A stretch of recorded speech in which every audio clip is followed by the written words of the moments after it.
Well, I think it's largely a matter of perception. Most people think that this is either difficult or expensive.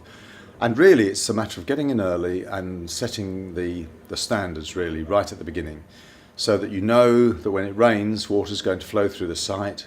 You know that you're going to have to put some techniques in to collect that water, clean that water, store that water, and then let it go slowly, as you would expect from a green field, as you would expect from something that hadn't already been developed. Now, those principles are not difficult, and it's just a matter of knowing how to do it. The thing about susdrain is that it brings together the community of practitioners, of people who are interested in it, in all sorts of ways, whether it be from the Environment Agency or local authorities or developers. And any means of communicating the best practice, how this can be done, that it's not something to be scared of, that it actually can deliver cheaper, more efficient, more robust systems.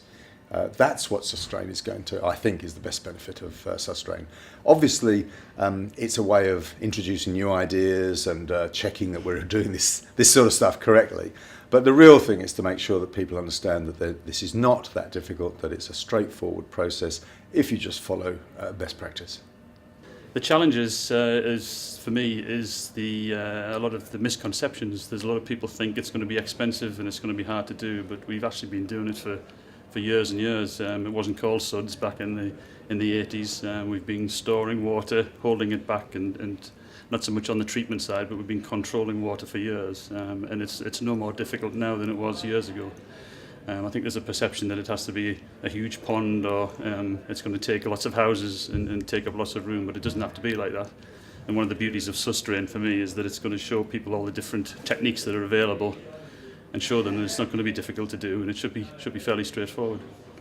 I think the challenges aren't technical. I think we have solved all the technical challenges before. We have lots of guidance out there. The challenges are in ourselves, really. It's just having the drive, the passion to try something new, and often involving people, talking to people you wouldn't normally talk to about SuDS design, the people that design the built environments itself, so planners, urban designers, landscape architects. Their trade is creating great places, and that's where we need to be collaborating with them, with ecologists and engineers all in the mix to create with a multifunctional solution.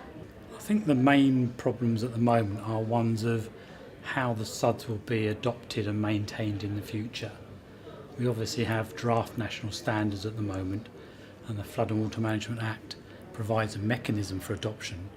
But because Schedule 3 of that particular Act hasn't been enacted yet, I think that the SABs obviously can't be set up and the duties aren't in place. So the position we've got at the moment is that development in particular is being designed to meet various national and regional and local planning requirements, and also requirements of the Environment Agency, in that the developments are supposed to provide SuDS as a means of drainage. But unfortunately, the local authorities themselves aren't actually in a position to adopt those SuDS. And I think that the problems that gives is that the development might well receive planning consent, but can't actually be built or delivered in the way that the planning authority might have envisaged. I think the challenges of delivery are to some extent institutional. We know what we've got. We're used to the rules by which developers engage with regulators and get things delivered, built. I think the challenges for SuDS are that it's changing the rules, and that the way that we do that by interacting, providing information and socialising ideas are important, and I think these are some of the opportunities. I think